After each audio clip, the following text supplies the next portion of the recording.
Kamusta mga tropa? Welcome to my channel. In this episode ay samahan nyo ako at i-renew ko ang aking driver's license. Hindi ko napansin, expired na pala ng 1 week etong aking lisensya. Kaya naman pumunta agad ako sa pinakamalapit na LTO. 8 AM nga palang bukas ng mga LTO office. Kaya naman kung gusto nyong mas hindi kayo maghintay sa mahabang pila, maganda agahan nyo para makakuha agad kayo ng number. 10 years na nga pala ang validity ng driving license natin.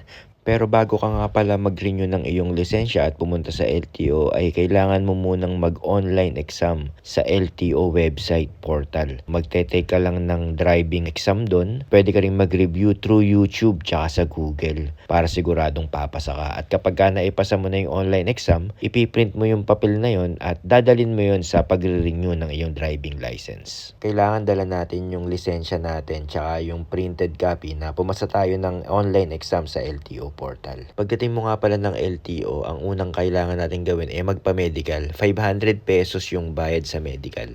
Bali, i-check nila yung height, weight, yung blood type, at yung vision mo. Pagdating mo nga pala sa LTO, sa labas pa lang marami ng mga nag-aalok ng medical. Hindi ko lang alam kung magkano ron, pero for convenience na lang, hindi ako nag-entertain ng mga fixer o yung mga nag-aalok. Pumasok na lang ako diretso sa LTO dahil alam ko naman na meron talagang medical center mismo dito na sa LTO. At yun, 500 pesos nga ang medical. Kapag okay na yung medical certificate mo, diretso ka na kagad sa LTO office para kumuha ng number at pumila. Depende siguro kung saang LTO branch ka. Kung maraming tao, ayun, medyo mas mahaba ang pila.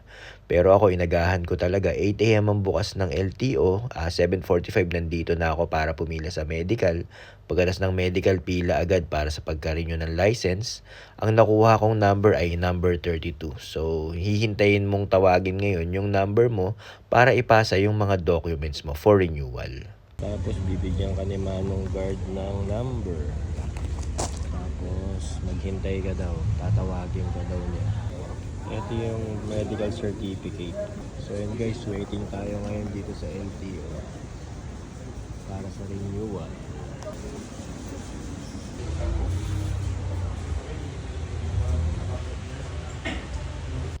Bali guys, ito yung license fees and charges. Yung sa akin kasi hindi ko napansin na expire na pala. So halos 3 days lang ang expiration nung sa akin nung nag-renew ako. Meron akong babayaran na 75 pesos. Kung more than 1 year naman, 150 pesos ang babayaran mo. Kapag more than 3 years, 225 pesos. Yung pinaka-renewal of license, 585 pesos. Eto guys, nakita ko rin yung penalty naman kapag na-late ka ng rehistro ng iyong sasakyan. Lalo na pala yung malalaki yung sasakyan, ang mamahal pala ng rehistro nito kapag nag-expire. Kaya pala yung ibang mga lumang sasakyan na matagal nang walang rehistro, malaki na rin pala talaga yung penalty na babayaran sa ganun. So guys, balik tayo ngayon sa pag-renew ng lisensya. Kapag tinawag na yung number mo, bibigay mo yung documents and requirements mo, babayaran mo yung iyong renewal fee na 585 pesos. At dahil expired na nga yung lisensya ko, nagbayad rin ako ng late penalty charges na 75 pesos. Total is 660 pesos.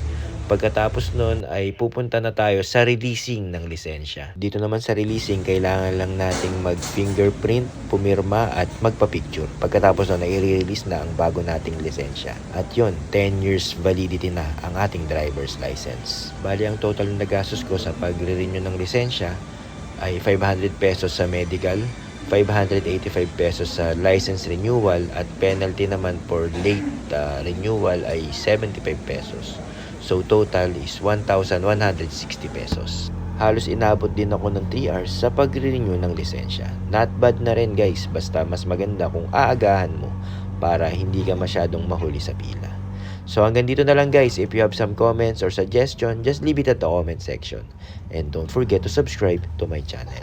Hanggang sa muli mga tropa. Ride safe.